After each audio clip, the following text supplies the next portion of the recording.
But first, from the Buffalo, New York News, the 7th March edition, March 7th, that was day before yesterday, now in most time zones.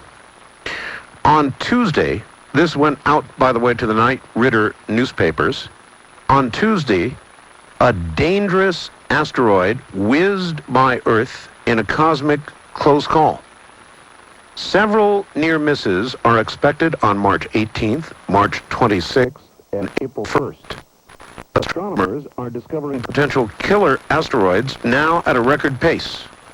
The public's flirtation last year, remember, in the movies, with fear of menacing space rocks fueled by 2 fictionalized movies and one very widely reported threat, has now faded, but the threat has not. Astronomers scanning the sky with new technology are finding substantial, fresh evidence of real danger. They are almost weekly additions to their list of potentially hazardous asteroids. In 1998 alone, scientists found 55 of the would-be killers. More than the previous 6 years combined. Now the list is at 163 and growing. So, as is usually the case, you always get it just after it's happened. On Tuesday, we had a close encounter, they say. Well, if on Tuesday it had hit, we obviously would have had no warning. I would jog you again with that. Kevin, welcome back. Okay. I have had a number of intuitives, some remote viewers, who have been telling me that our sun, for some time, has been the focus of a lot of their attention, and that they expect something pretty rough pretty soon from our sun. Have you heard anything at all about this from anybody? I've heard over about the last 24 months concerns about everything from the sun's magnetic field to increased sunspot activity to possible increase in solar flares, et cetera, et cetera. There's a concern that maybe the sun's magnetic field is somehow becoming more unstable, almost reaching some type of zero-point effect, where it may release higher amounts of radiation than usual, which Correct. with the with the Earth's already battered ozone layer per se, that I don't think it would be the equivalent of a coup de grace, but it would be something to be definitely concerned about if this is then confirmed through other sources, other, say, astronomical sources. Well, we are entering, in the next couple of years, a solar maximum. And, of course, we go through 11-year cycles, or 22, depending on what you believe. The full cycle is 22, but every 11 years, we go through a cycle with the sun, and we are about to enter a maximum. But a lot of people seem to have concerns about the Earth's magnetic field.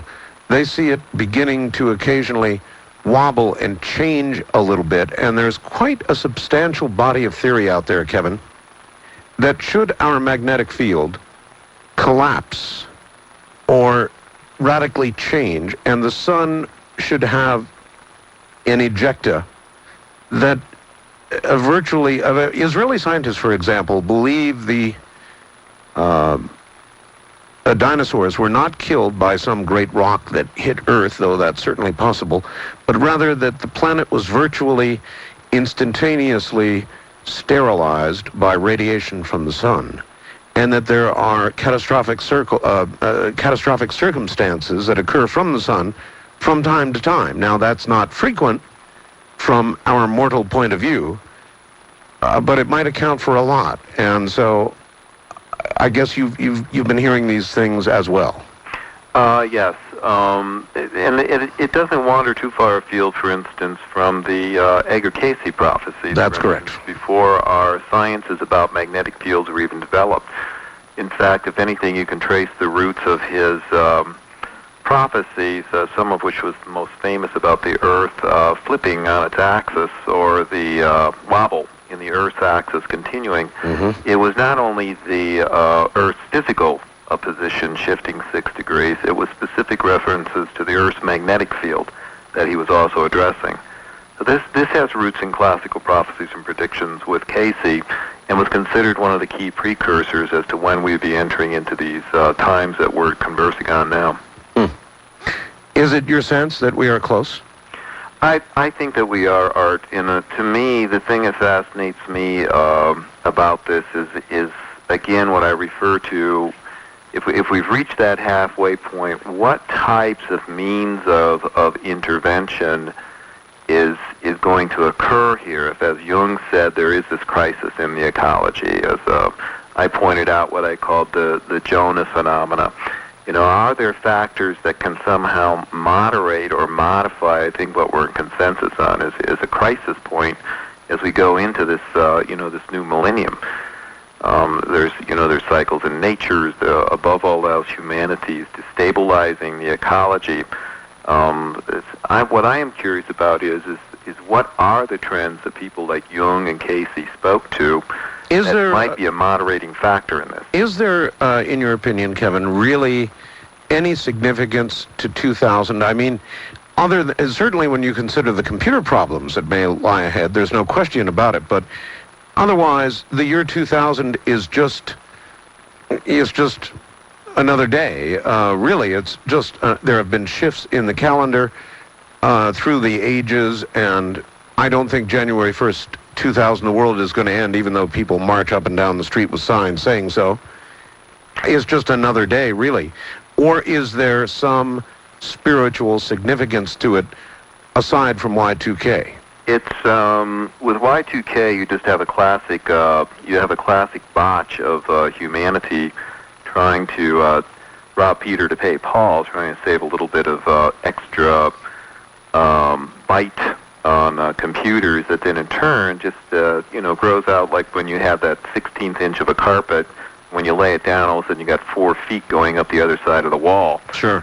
But the year 2000, or quite frankly, the idea of the millennium, does have its roots in the concepts of the precession of the equinox.